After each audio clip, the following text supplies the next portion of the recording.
आप सभी का स्वागत है दोस्तों। जैसा कि आपको पता है कि हम लाइब्रेरी साइंस की तैयारी करा रहे हैं यहाँ पर। अगर आप मेरी वीडियो में कंटिन्यू बने रहेंगे तो आपका पूरा सिलेबस कवर हो जाएगा दोस्तों अगर आप एक भी वीडियो स्किप नहीं करोगे और जो आज नए जो चैनल पे जुड़ रहे हैं उनको पूरा first to last video check out करना चाहिए दोस्तों, क्योंकि उसमें आपके भले के लिए कह रही हूँ, क्योंकि उसमें मैंने सारे कंटेंट डाले हुए हैं दोस्तों और हम सिलेबस के अनुसार पढ़े। जैसा कि आपको पता है कि अभी हम पुस्तकालय प्रबंधन पढ़ रहे हैं दोस्तों, जो मोस्ट इंपोर्टेंट है दोस्तों। तो जैसा कि कल हमने इसका एक पार्ट कवर किया था और तो जैसा कि आप जानते हो कि 1950 के बाद पुस्तकालय में प्रबंधन शब्द जोड़ा गया दोस्तों। आपको मैंने पहले ही बता दिया इसका इतिहास कैसे आया, कौन इसका जन्मदाता है, एफडब्ल्यू टेलर के दिमाग में ये कहां से कौन सी उपज आई, कैसे उन्होंने इस वैज्ञानिक तरीके से इसको अरेंज किया दोस्तों। 1910 में लुइस बोटफोर्ड ने इसको कैसे लाया था संदर्भ में, लेकिन कैसे वो पूरा उसका विकास नहीं हुआ। एफडब्ल्यू टेलर जब आए तब उन्होंने, वो एक इंजीनियर थे, अमेरिकन इंजीनियर थे, कैसे उनकी कंपनी लॉस में गई, कैसे उन्होंने पर्टिकुलर तरीके से ऐसे अरेंज किया। मैंने स्टोरी के हिसाब से भी आपको पूरा बताया। पीटर ड्रुकर और एफडब्ल्यू टेलर हम पढ़ चुके हैं। तो इसके जो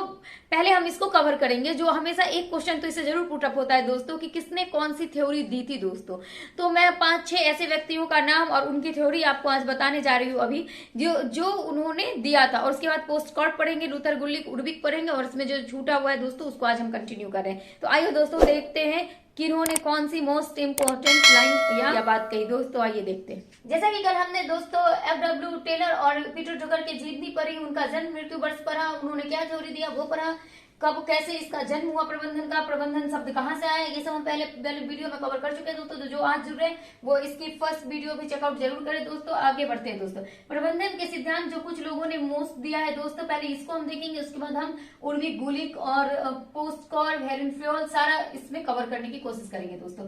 प्रबंधन का सिद्धांत क्योंकि मोस्ट इंपोर्टेंट है और इसे एक क्वेश्चन जरूर पुटअप होता है दोस्तों। प्रबंधन के सिद्धांत और प्रतिपादन करता, इसको किसने प्रतिपादन किया, तो पहले हम उसको समराइज किया दोस्तों, जो मोस्ट इंपोर्टेंट है। इन सातों में से एक क्वेश्चन जरूर आता है दोस्तों, इसको हम डिटेल में भी पढ़ेंगे। फिलहाल इसको हम शॉर्ट में समराइज करके देखते हैं। आप नोटबुक और कलम लेके से जरूर नोट डाउन करें। साइंटिफिक मैनेजमेंट प्रिंसिपल ये किसका दिया हुआ है दोस्तों, तो एफडब्ल्यू टेलर का। हमने ये कल इसको डिटेल में पढ़ लिया है दोस्तों। तो दूसरा सिद्धांत है प्रिंसिपल ऑफ मैनेजमेंट, जो हेरेनफेस्ट का दिया हुआ है दोस्तों। इसको आज हम डिटेल में कवर करेंगे दोस्तों। मैनेजमेंट बाय ऑब्जेक्टिव पीटर ड्रुकर दोस्तों, ये वाला और ये वाला कल की वीडियो में हमने कवर कर लिया और आज ये हम इसका डिटेल में हेरेनफेस्ट के बारे में पढ़ेंगे। प्रिंसिपल ऑफ मैनेजमेंट किसने दिया था दोस्तों, तो हेरेनफेस्ट ने दिया था दोस्तों। आप याद रखना, मैं आपको समझा के कहती हूँ दोस्तों। देखो साइंटिफिक मैनेजमेंट, साइंटिफिक सब जब भी जुड़ेगा तो एफडब्ल्यू टेलर के साथ जाएगा। एमबीओ का सिद्धांत कल हमने आपको पढ़ाया था दोस्तों। मैनेजमेंट बाय ऑब्जेक्टिव ये पीटर ड्रुकर का है, जो आधुनिक अभी इनकी रिसेंट 2005 में मृत्यु हुई दोस्तों।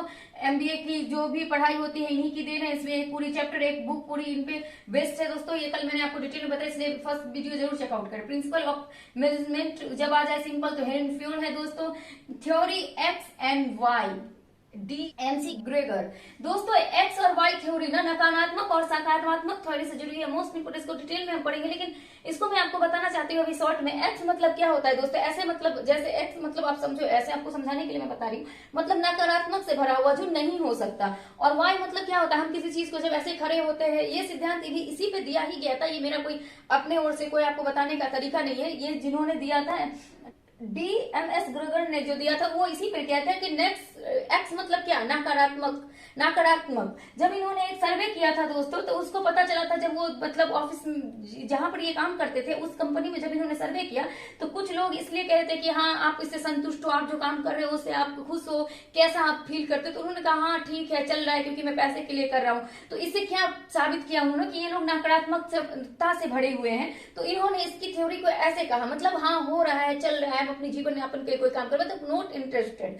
तो ये नकारात्मक का सिंबल ऐसे हुआ दोस्तों। और कुछ लोग थे कि हाँ मुझे मजा आ रहा है ये करके, मुझे और कुछ नया सीखने के मिल रहा है, इससे मैं अपने आप को राइज कर सकता हूँ, ये कंपनी भी राइज हो जाएगी। तो ये क्या हुआ, हम खुले हाथों से किसी को स्वागत करते तो हम कैसा सिंबल बनता है, वाई की तरह। तो इसी पर इनका एक्स और वाई थ्योरी बेस्ड था दोस्तों। तो इस तरह नकारात्मकता का ये भी क्वेश्चन कई बार एग्जाम में पूछा गया है कि एक्स किसको दर्शाता है और वाई किसको दर्शाता है। तो जैसा कि मैंने बताया कि ये नकारात्मक कुछ लोग थे जो कह रहे थे अच्छा ऐसे ही चल रहा है, जैसे आप किसी कंपनी में काम करोगे या कोई भी करता है तो कुछ लोग ऐसे भी होते हैं कि हाँ ठीक है चल रहा है, मुझे कोई इंटरेस्ट नहीं है, लेकिन अब क्या करें, मेरी जरूरत है इसलिए मैं कर रहा हूँ। तो मतलब क्या, मतलब गाड़ी चल रही है बस चल रही है, बस कोई इंटरेस्ट नहीं है। तो वो क्या है, नकारात्मक से भरा हुआ। और कहीं भी नकारात्मक सीन को हम कैसे दर्शाते हैं, एक्स करके काट के। रोड पर भी अगर उससे आगे क्रॉस नहीं करना होता या फिर वो किसी कंटेनमेंट जोन में आता है तो वहां पर क्या कट्टम कुटा का चिल्ड्रन से बना देती है गवर्नमेंट, क्रॉस का चिन्ह बना देती है गवर्नमेंट रेड कलर से, क्या कि वहां से आगे आप नहीं जा सकते। मतलब नकारात्मक किसी भी तरह से। एक्स क्या है, क्रॉस क्या है, नकारात्मकता को दर्शाता है। और वाई क्या है कि खुले हाथों से हम कभी किसी चीज को अगर प्रकृति में भी अगर हम फील करने जाते हैं तो हम बहुत अच्छे से अपने दोनों हाथों को फैलाते हैं, ऐसे करते हैं और फील करते हैं। तो क्या है, हम अपने अंदर सकारात्मकता को इनहेंस करें। तो इसी तरह डीएम से ग्रेगर ने ये एक्स और वाई की थ्योरी इसी पे दिया था। तो ये आपको एग्जाम में पूछेगा कि एक्स किस चीज को दर्शाता है दोस्तों, इसलिए मैं आपको इसको एक्सप्लेन करके समझा दी यहीं पे कि एक्स नकारात्मकता को दर्शाता है, क्यों कैसे वो आप समझ गए दोस्तों। और वाई क्या है, सकारात्मकता को दर्शाता है। क्योंकि वाई कैसे बनता है दोस्तों, जब एक इंसान दोनों हाथ खोल के खड़ा होगा तो उसकी ऐसी पर्सनैलिटी होगी, मतलब वो आने वाली चीजों को सीखना चाहता है, ग्रहण करना चाहता है, उसके अंदर उम्मीद है, आशाएं हैं। तो ये वाई अगर पूछ ले कि किसको दर्शाता है तो ये सकारात्मकता को दर्शाता है। और एक्स किसको दर्शाता है दोस्तों, मतलब कि मतलब सब कुछ खत्म है, तो मतलब नकारात्मकता को दर्शाता है दोस्तों। तो एक्स वाई की थ्योरी होगी दोस्तों TQM, टोटल क्वालिटी मेजरमेंट इसका फुल फॉर्म है दोस्तों। यूएसए नेवी में इसको अपनाया गया था 1985 में दोस्तों, लेकिन इसका बृहद उपयोग जापानियों ने किया था। कैसे किया था, वो जो जापान में थे वो दोनों अमेरिकन ही थे, लेकिन इसका बृहद उपयोग जापान में हुआ था दोस्तों। लेकिन ये पहली बार, लेकिन तब भी इसका बहुत मतभेद है कि वो कुछ लोग कहते हैं कि उससे पहले ही नेवी में, यूएस नेवी में इसका उपयोग हुआ था, तो एक सीमित क्षेत्रफल में हुआ था। और इसका बृहद क्षेत्रफल में कब उपयोग हुआ टोटल क्वालिटी मेजरमेंट का, इसको हम आगे पढ़ेंगे दोस्तों। इसका मोस्ट इंपोर्टेंट है कि यूएस नेवी में इसको 1985 में यूज किया गया। TQM का फुल फॉर्म होता है टोटल क्वालिटी मेजरमेंट, आगे इसको हम पढ़ेंगे। 6 sigma, Bill Smith and Mikel J Harry Motorola दोस्तों। Relation of management Elton Mayo. दोस्तों हमने हेरेनफील्ड का 14 सिद्धांत देखा है प्रबंधन का, जो 1916 में उन्होंने दिया था, उसी के अनुसार पोस्ट कार्ड भी उन्होंने दिया। तत्वों का व्यवस्थापन अध्ययन करने के लिए उनको क्रमबद्ध किया। उन्होंने प्रबंधन के 5 कार्य बताए। प्रबंधन के सिद्धांत 14 दिए थे और कार्य कितने बताए उन्होंने, 5 बताए थे। आप बोलोगे कि उर्विक और गुलिक में दिए थे, तो इसमें उन्होंने 2 शब्द जोड़े थे। ये दिया हुआ था हेरेनफील्ड का ही दिया हुआ था पोस्ट कार्ड। तो ये रिपोर्टिंग एंड बस्टिंग बाद में है दोस्तों, इसमें 2 और जुड़े, ये 7 हो गया। जो नियोजन का पहला क्या था, प्लानिंग, कि किसी भी कार्य को करने से पहले हमको उसके लिए क्या होना चाहिए दोस्तों, प्लान होना चाहिए, हमारे पास प्रॉपर प्लान होना चाहिए। संगठन, जो उस प्लान को अंजाम तक पहुंचाएगी उसके लिए क्या होना चाहिए, ऑर्गेनाइजेशन होना चाहिए, संगठन होना चाहिए।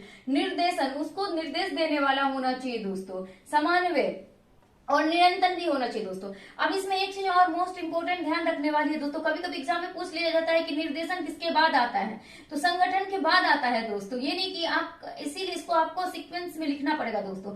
पूछ लेगा नियंत्रण कब आता है, नियोजन के बाद आता है, पहले आता है, तो नियंत्रण सबसे लास्ट में आता है दोस्तों। इसे समझ में पूछ लेगा दोस्तों कि संगठन के बाद आता है या पहले, किसी को भी उठा कर रख देगा और पूछ लेगा क्या इसके बाद क्या आता है, इसके पहले क्या आता है। तो आप सीक्वेंस में से लिखें ताकि आपको याद करने में कोई प्रॉब्लम नहीं हो। नियोजन, संगठन, निर्देशन, समन्वय और नियंत्रण। इसमें 2 जो शब्द जोड़ा गया, रिपोर्टिंग और बस्टिंग, उर्विक और गुलिक के द्वारा दोस्तों, रिपोर्टिंग और बस्टिंग शब्द जो जोड़ा गया दोस्तों, वो आगे हम पढ़ेंगे दोस्तों। इन्होंने इतना 5 शब्द दिया था और उसके बाद रिपोर्टिंग और बस्टिंग इसमें जोड़ा गया दोस्तों उर्विक और गुलिक के द्वारा, वो हम आगे देखेंगे दोस्तों। तो आइए देखते हैं। तो पहले दोस्तों जैसा कि हमने देखा हेरेनफील्ड का पोस्ट कोड, अब इसको रिपोर्टिंग और बस्टिंग करके साथ में जो इसने गुलिक और उर्विक आप हमेशा सुनते आए होंगे, तो इनका जन्म, वर्ष, मृत्यु और इन्होंने कैसे इसको बनाया, क्या है, इसको हम डिटेल में जानेंगे दोस्तों। तो जैसा कि इनका पूरा नाम क्या है, लूथर हेल्से गुलिक। तो दोस्तों इनका जन्म कब हुआ था, 17 जनवरी 1892 को, और 10 जनवरी 1993 में इनकी मृत्यु हुई थी दोस्तों। मतलब ये बहुत लंबे टाइम तक जीवित रहे थे, 101 साल तक लगभग इनकी उम्र थी दोस्तों। अब इनका देखते हैं दोस्तों। ल्यूथर उर्विक का नाम था दोस्तों, 3 मार्च 1891 में इनका जन्म हुआ था, 5 दिसंबर 1983 में इनकी मृत्यु हुई थी दोस्तों। इन दोनों ने मिलकर पोस्ट कार्ड बनाया था, 7 स्टेप में इसको 5 से बढ़ाकर 7 कर दिया था दोस्तों। अब बहुत जगह ये कहा जाता है कि ये 1935 सही है, बहुत लोग कहते हैं 1937 सही है दोस्तों। ये दोनों सही है दोस्तों, ऐसे सही है। इसको बनाकर तैयार कर लिया गया था 1935 में दोस्तों, लेकिन जब ये प्रकाशित हुआ दोस्तों तो ये 1937 में प्रकाशित हुआ था दोस्तों। तो दोनों ऑप्शन एक साथ कभी नहीं देता है दोस्तों एग्जाम में, इस बात का आप हमेशा ध्यान रखें। 95 होगा तो 97, ये बना था 95 में दोस्तों और प्रकाशित हुआ था 1937 में दोस्तों। तो अगर एक ऑप्शन दे रहा है 1935 है और 37 नहीं है तो आप इस पे टिक लगा सकते हो। अगर नहीं प्रकाशित होने की बात हो तो दोस्तों तो एग्जैक्ट ये बात है कि बना था 1935 में और प्रकाशित हुआ था 1937 में। अब एग्जाम में किस तरह से क्वेश्चन पुटअप करना होता है, ये आपको थोड़ा अपना कॉमन सेंस लगाना पड़ेगा। अगर 37 नहीं है तो 35 होगा, 35 नहीं है तो 37 होगा दोस्तों। ये हो गई प्रकाशित होने की बात और बनने की बात, और कैसे बना, इसका पूरा क्या नाम है ये हमने जाना दोस्तों। अब देखते हैं दोस्तों प्लानिंग। तो प्लानिंग दोस्तों, प्लानिंग क्या होती है, नियोजन, मतलब किसी चीज का नियोजन करना। मतलब प्लानिंग मतलब समझ रहे हो कि आप लाइब्रेरी की बात नहीं है दोस्तों, यहाँ किसी भी चीज को, घर हो, किसी छोटी सी पार्टी हो या बड़ी पार्टी हो या छोटा सा काम हो या कोई भी संस्था हो, कुछ भी आप आम जीवन में भी देखोगे दोस्तों तो प्लानिंग की बहुत मोस्ट इंपोर्टेंट है। तो इसमें ये भी पूछ लिया जाता है दोस्तों, आप इसको हमेशा सीक्वेंस से ही लिख कर याद करना, इधर उधर से मत याद कर लेना दोस्तों, क्योंकि इसको कभी पूछ देता है किसके बाद कौन आता है।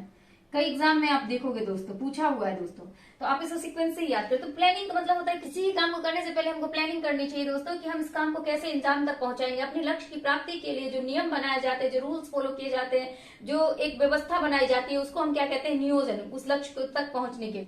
प्लानिंग हो गई दोस्तों। अब ऑर्गेनाइजेशन, संगठन। संगठन क्या होता है दोस्तों, संगठन कब बनता है दोस्तों, कैसे बनता है, जब मान लो कि हमने नियोजन किया कि हमें ये काम करना है, वो पुस्तकालय ही क्यों ना, तो पुस्तकालय का संगठन बनाने के लिए ऐसा तो है नहीं कि कुछ एक चीज ले आएंगे और बन जाएगा, तो उसके लिए हमें एक संगठन बनाना। संगठन कब तैयार होगा दोस्तों, जब उसकी विभिन्न प्रकार की आवश्यकता वाली चीज जब हम वहां पर उपलब्ध कराएंगे, जैसे कि आजकल computer, network, barcode reader, radio frequency वाला टेक्नोलॉजी, बहुत सारी चीजें हम आजकल आधुनिक लाइब्रेरी में उपयोग करते हैं। किस तरह के पाठक हमारे लाइब्रेरी में ज्यादा आते हैं, किस तरह का बुक हमें लेना चाहिए, ये सब चीज जब हम इकट्ठा कर लेते हैं, पुस्तकालय कहाँ बनाना चाहिए, कौन से मानकों को हमको फॉलो करना है, पुस्तकालय केंद्र में होना चाहिए, मानक भी हमें फॉलो करने होते हैं। जब ये सब चीजें एक जगह इकट्ठी और सुव्यवस्थित हो जाती है तो ये क्या बन जाता है, हमारा संगठन। अब हम स्टाफिंग की बात करते हैं दोस्तों, कर्मचारी। अब ये सारे काम को करने के लिए जो हम संगठन बनाए हैं, एक नियम बनाए हैं प्लानिंग के, तो उसके लिए हमें कर्मचारी चाहिए होते। कोई भी काम को करने के लिए हमें, कोई भी ऑफिस हो, लाइब्रेरी हो या कोई भी फैक्ट्री हो, कंपनी हो, वहां पर हमें कर्मचारी मोस्ट इंपोर्टेंट है। कर्मचारी का चुनाव हमें करना चाहिए। अब कोई सा भी कर्मचारी हम भर लेंगे। इसमें एक बार भाई बहुत अच्छा क्वेश्चन पूछता है कि भर्ती कब आती है, परीक्षण कब आता है, उसको ट्रेनिंग कब दी जाती है, इसको हम एक अलग से पढ़ेंगे दोस्तों, कि इससे कई बार क्वेश्चन पुट किए गए। तो कर्मचारी हम कैसे, कहीं से तो उठा के नहीं ले आएंगे। जैसे अभी लाइब्रेरी की ही भर्ती हो रही है, एज एग्जाम्पल मैं आपको समझाने के लिए बोल रही हूँ। तो पहले क्या, आप बी लीव करो, एम लीव करो, फिर एक रिटन एग्जाम दो, फिर उसको क्वालिफाई करो, फिर आपका जो क्वालिफिकेशन है सारे क्वालिफिकेशन से मैच किया जाएगा, जिसका अपर जाएगा उसे कटअप लेंगे, फिर उसको ट्रेनिंग दिया जाएगा, फिर उसको प्रोत्साहित किया जाएगा, फिर उसका जो भी आगे का प्रोसेस होता है वो किया जाता है। तो कर्मचारी चयन भी एक मोस्ट इंपोर्टेंट है कि हमें कर्मचारी कैसे लेना चाहिए, कि पहले उसका भर्ती लेना चाहिए, फिर उसको प्रशिक्षित करना चाहिए, फिर उसको मोटिवेट करना चाहिए, जो भी इसके बहुत सारे चरण होते हैं दोस्तों। तो कर्मचारी चुनाव करना भी इसका एक मोस्ट इंपोर्टेंट चीज है, जो उसमें पहले से कुछ ट्रेंड हो उसको ही आप ट्रेनिंग दे सकते हो। अब ये नहीं कि साहब भटेरे उठा के ले आए और उसको वहां बिठा दिया, तो फिर क्या होगा, आपका कंपनी, लाइब्रेरी या कुछ भी वो क्या हो जाएगा, चौपट हो जाएगा। तो कर्मचारी भी क्या है दोस्तों, मोस्ट इंपोर्टेंट है। अब देखते हैं हम निर्देशन, समन्वय, प्रतिवेदन और बजट। अब हम डायरेक्शन पढ़ेंगे दोस्तों। निर्देशन, निर्देशन क्या है दोस्तों, निर्देशन को समझेंगे। जब कोई एक व्यक्ति सारे को आदेश देता है, निर्देश देता है, हम निर्देश देंगे तभी तो कर्मचारी काम करेंगे। तो जब एक सारी शक्ति, मतलब सारी शक्ति मतलब एक ही व्यक्ति वहां महान नहीं हो जाएगा। कहने का मतलब है कि एक तरफ से आएगा डायरेक्शन और उसको सारे लोग फॉलो करेंगे। जैसे किसी कंपनी में एक मैनेजर होता है, उसके कर्मचारी क्या करते हैं, उसको फॉलो करते हैं। तो इसका एक क्वेश्चन भी बनता है दोस्तों, कि जैसे कि आपको मैं समझा रही हूँ, टॉप से जब नीचे बॉटम की तरफ कुछ आता है ना दोस्तों, आदेश जब नीचे की तरफ आता है इसको बॉटम की तरफ, मतलब ये टॉप हो गया दोस्तों, यहाँ को कर्मचारी, और ये बॉटम हो गया दोस्तों। जब ये फ्लो इस तरह से चलता है तो दोस्तों इसको निर्देशन कहते हैं, डायरेक्शन कहते हैं, कि हम डायरेक्शन दे रहे हैं और कर्मचारी काम कर रहे हैं। अब देखिए दोस्तों, समन्वय क्या है दोस्तों, कोऑर्डिनेशन क्या है दोस्तों। तो कोऑर्डिनेशन क्या है, हर स्टाफ के बीच गैप ना हो, मतलब एक दूसरे में कोऑर्डिनेशन इतनी अच्छी से हो कि वर्क गैप ना हो। वर्क गैप नहीं हो तो क्या होगा दोस्तों, काम बहुत अच्छे से होगा, सुचारू रूप से होगा, और कंपनी हो, पुस्तकालय हो, कुछ भी हो, वो क्या करेगा, राइज करेगा। रिपोर्टिंग दोस्तों, प्रतिवेदन, रिपोर्टिंग को कहते हैं प्रतिवेदन। अब एक बार एक क्वेश्चन पूछ दिया था दोस्तों, प्रतिवेदन आप समझते हो कि जब भी हम कोई काम करते हैं तो उसका प्रतिवेदन बनता है, और प्रतिवेदन बॉटम से टॉप की ओर जाता है दोस्तों। तो अब ये पूछा था कि निर्देशन का उल्टा क्या होता है दोस्तों, तो रिपोर्टिंग होती है दोस्तों। क्योंकि ऊपर से जब कोई आदेश नीचे की तरफ आता है दोस्तों तो उसको हम डायरेक्शन कहते हैं, लेकिन जब नीचे की तरफ से हम कोई चीज अपने ऊपर वाले को भेजते हैं तो वो रिपोर्टिंग कहलाती है दोस्तों। तो कई बार एग्जाम में पूछ लिया जाता है डायरेक्शन के विपरीत क्या होगा दोस्तों, तो रिपोर्टिंग होगा, और रिपोर्टिंग के विपरीत क्या होगा दोस्तों, डायरेक्शन होगा। क्यों होगा, क्योंकि जब हम नीचे वाले स्टाफ मिलकर पूरा ऊपर वाले को कोई चीज भेजते हैं, कोई रिपोर्ट भेजते हैं, तो रिपोर्टिंग क्या होता है, नीचे से ऊपर वाले की तरफ हम भेजते हैं रिपोर्ट को। लेकिन डायरेक्शन जब हमको मिलता है, कोई बड़ा अधिकारी जब हमें नीचे की कुछ आदेश देता है तो वो डायरेक्शन होता है, वो क्या होता है, ऊपर से नीचे की तरफ आता है दोस्तों। तो ये टॉप हो गया दोस्तों, ये हमारा बॉटम हो गया दोस्तों। तो टॉप से बॉटम की तरफ चल रहा है आदेश निर्देश जो भी है, और ये हम जब रिपोर्टिंग करते हैं तो हम नीचे वाले मिलकर ऊपर वाले को भेजते हैं। तो इस तरह से ये दोनों एक दूसरे के विपरीत है। तो कई बार ये क्वेश्चन में पूछा गया दोस्तों, इसलिए मैं फिगर के द्वारा आपको ये स्पष्ट कर दी। उसके बाद होता है budgeting. Budgeting is most important any department दोस्तों। किसी भी चीज को बनाने के लिए, हो लाइब्रेरी हो, फैक्ट्री हो, कंपनी हो, घर हो, हम तो कह रहे हैं आज आधुनिक युग में हर चीज में बजटिंग बनाना बहुत जरूरी है। सफलता पूर्वक अगर आपको कोई भी ऑर्गेनाइजेशन चलाना है, कोई भी लाइब्रेरी चलानी है, तो आपको बजटिंग होनी चाहिए। आपके पास ये पहले से निर्धारित होना चाहिए कि मेरे पास इतने पैसे हैं और इसको मैं कहाँ कहाँ किस किस मद में कितना कितना खर्च करूंगी। आजकल कहा भी जाता है दोस्तों कि कोई चीज कहता है, कोई आपकी सैलरी कम है और उससे ज्यादा की चीज कहता है खरीद लो, तो आप पूरी चीज देखते हुए क्या कहते हो कि हमारे बजट में नहीं है। मतलब क्या कि अगर हम ये खरीद तो सकते हैं, खरीद तो लेंगे, लेकिन क्या होगा, हमारा और दूसरा काम उसकी वजह से खराब हो जाएगा दोस्तों। तो हम क्या करते हैं, एक बजट बना के चलते कि इतना पैसा हमको इसी मद में खर्च करना है। जैसे पुस्तकालय को हम उदाहरण स्वरूप लें तो इसमें क्या बजटिंग क्या होती है, जो बजटिंग के 6 प्रकार होते हैं मोस्ट इंपोर्टेंट जो पढ़ाया जाता है आजकल जो हमारे सिलेबस में है दोस्तों। तो बजटिंग हमें किस तरह से देखना चाहिए कि हमें बुक कितने पैसे का खरीदना है, आगामी वर्ष में पुस्तकालय में कितने फंक्शन होने वाले हैं, कितना हमें फर्नीचरों पर खर्च करना है। बजटिंग में दोस्तों हमें ये देखना होता है कि बजट मतलब क्या, कि एक पैसे का एक ऐसा समूह जिसको हमें हर समूह में बांटना होता है। समूह का मतलब यहाँ ये है कि हमें पैसा कितना कहाँ किस मद में खर्च करना है, कितने बुक के लिए खर्च करने हैं, कितने पत्रिकाओं पे खर्च करना है, कितना न्यूज़पेपर पे खर्च करना है, कितनी वहां के जो स्टाफ है उनकी सैलरी देनी है, कितने आगामी वर्ष में होने वाले प्रोग्राम है उस पर खर्च करना है। मतलब क्या, सबका एक समन्वय होना चाहिए। ये नहीं कि हम आने वाले वर्ष के जितने भी प्रोग्राम है उस पर बहुत ज्यादा खर्च कर देंगे और पाठक जिस प्रकार के हैं उस प्रकार का हमारे पुस्तकालय में पुस्तक ही नहीं उपलब्ध है, तो वो क्या हो गया, फिर एक डिसबैलेंस हो जाएगा, फिर हम कोई ऑर्गेनाइजेशन को राइज नहीं करवा पाएंगे। राइज के लिए हर चीज समन्वय होना चाहिए। तो बजटिंग क्या होता है, जो पूर्व निर्धारित हो। और ये भी कई बार पूछ लिया जाता है, ये तो बजट में पढ़ेंगे, लेकिन अभी मैं आपको बता दूं मोस्ट इंपोर्टेंट है कि बजट का किसके लिए बनाया जाता है, तो आगामी वर्ष के लिए बजट बनता है दोस्तों। बजट पहले बन जाता है ना, तो ये आगामी वर्ष के लिए बजट बनाया जाता है। बजट जो अभी बहुत ज्यादा जीरो बजटिंग सिस्टम जो है ना वो काफी लोकप्रिय है दोस्तों। आगे पढ़ेंगे इसके बारे में। तो आज हमने जाना इसमें प्लान, नियम, नियोजन, संगठन, कर्मचारी निर्देशन, समन्वय, प्रतिवेदन और बजट। जो लूथर गुलिक और उल्विक के बारे में हमने उनका जन्म वर्ष पढ़ा, मृत्यु वर्ष पढ़ी, टॉप एंड बॉटम, निर्देश, डायरेक्शन और रिपोर्टिंग पढ़ा, कैसे चलता है एक दूसरे कैसे विपरीत है, और ये 7 पढ़ा। और फ्यूल का भी 5 सिद्धांत हमने पढ़ा दोस्तों। अब इसका जो भी पार्ट बच रहा है, क्योंकि बहुत जल्दी जल्दी समझाना मुश्किल है दोस्तों, मैं ऐसा चाहती हूँ कि आप जिसे समझ पाए और आपका पूरा जो भी डाउट है वो क्लियर हो जाए। तो अब इसका नेक्स्ट पार्ट लेके आएंगे और उसमें इसको पूरा खत्म करने की कोशिश करेंगे। उम्मीद है कि दोस्तों आपको हमारी ये वीडियो पसंद आई होगी दोस्तों। हम जैसा कि जानते हैं कि जो आज जुड़े हुआ first and last video checkout करें और सारी वीडियो कंटिन्यू देखें दोस्तों, ध्यान से देखें और नोटबुक और कलम से उसे नोट भी करते जाएं। एक नोटबुक भी बनाएं ताकि आपको एग्जाम के टाइम पर एक भी ना छूटे दोस्तों। ऑल द बेस्ट दोस्तों।